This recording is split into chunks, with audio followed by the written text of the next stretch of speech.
quoi les conditions de réussite à cette démarche-là? C'est de bien expliquer la démarche, je pense, au personnel avant de l'implanter. C'est de s'ajuster aussi, c'est de se donner le temps. Des fois, on a comme objectif que, on a toutes fait les étapes. Comment ça se fait que l'attitude ou le savoir-faire n'a pas changé? C'est de se donner le temps pour tout le temps s'ajuster au niveau de l'éducatrice. Certaines éducatrices vont rapidement passer à travers toutes les étapes, puis ça va être bien maîtrisé, puis un sentiment de fierté, puis on voit l'impact dans le quotidien de ce changement de pratique-là. Pour certaines personnes, peut-être que ça va prendre 2 ans, parce que les essais-erreurs, il faut se donner le temps de les vivre. La démarche nous amène l'éducatrice à se trouver ses propres moyens pour changer ses pratiques. Par moment, les moyens envisagés n'étaient peut-être pas les bonnes stratégies. Donc, c'est des fois de faire un pas en avant, 3 pas en arrière, soutenir notre personnel. Je pense que c'est des conditions gagnantes, là, si je peux dire. C'est important aussi dans toute la démarche d'expliquer au personnel la tangente qu'on allait prendre et que le personnel soit vraiment sollicité par rapport à leur appréhension, etc., et qu'ils soient volontaires dans la démarche. C'est sûr que la question de temps est toujours un enjeu. Ouais. Nous, ces évaluations-là, je leur dis tout le temps, je planifie 1h30, si ça en prend 2, ça en prendra 2. Et je te dirais qu'on joue plus autour de 2. Donc, la question de temps, c'est sûr que c'est tout un enjeu. On prend le temps de le faire convenablement. Ce qui est important aussi, c'est qu'on le fait pas. Souvent, on voit des évaluations de rendement 1 fois par année. Hein. Ouais. C'est très dans plusieurs organisations, là, au mieux 2 fois. Mais nous, ce qu'on fait, c'est que c'est un cheminement continu.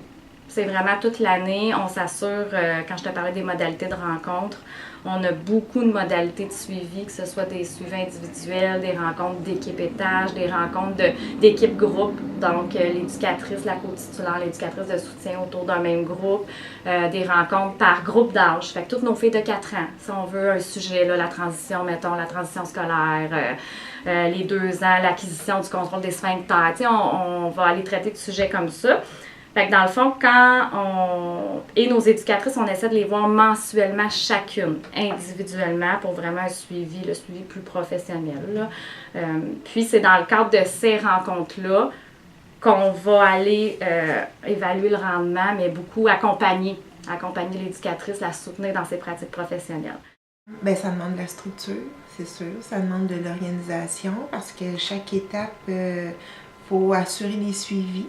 C'est ça, je pense, un des changements que ça nous a apporté. C'est beau d'avoir une première rencontre où est-ce qu'on échange sur les pratiques, mais encore après, qu'est-ce qu'on fait avec ça? Donc, c'est d'avoir un calendrier où est-ce qu'on est rigoureuse dans notre gestion de rencontres, dans la planification de nos rencontres.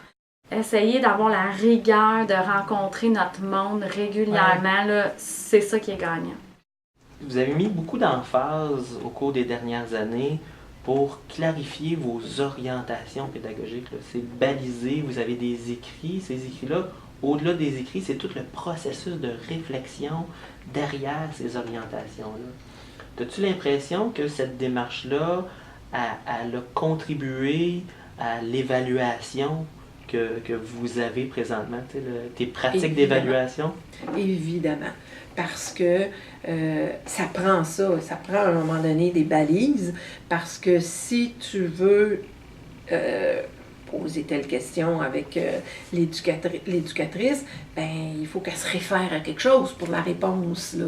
Fait que c'est sûr que ça prend ça. Il faut être convaincu de ce qu'on est. Il faut aller au-delà de, à mon avis, au-delà de « moi, mais les parents, c'est ça qu'ils demandent ». Convainc-les que c'est pas tout à fait la bonne affaire qu'ils te demandent. Là. Il faut rester intègre dans notre travail. C'est sûr qu'on a adapté des items à notre philosophie éducative à nous. À nos valeurs éducatives, il a fallu qu'on adapte certaines choses.